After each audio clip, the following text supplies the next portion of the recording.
আচ্ছা, আজকে পটল চালি করব, তোমাদের সাথে শেয়ার করব। হালকা করে ভেজে নেব। লাল লাল করে ভাজা হয়ে গেছে,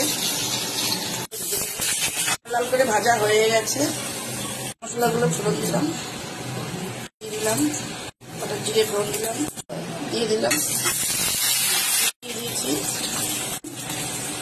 দিয়ে দিচ্ছি, দিয়ে দিচ্ছি, জিরেগুলো দিয়ে দিচ্ছি, দিয়ে দিচ্ছি, কষিয়ে নিচ্ছি। গোবিন্দভোগের চাল, পটল চালি করতে গেলে গোবিন্দভোগের চাল লাগে। এই গোবিন্দভোগের চালটা দিয়ে দিলাম, দিয়ে নেব। হয়ে গেছে, এবার জল দিয়ে দিচ্ছি, 5-7 মিনিট।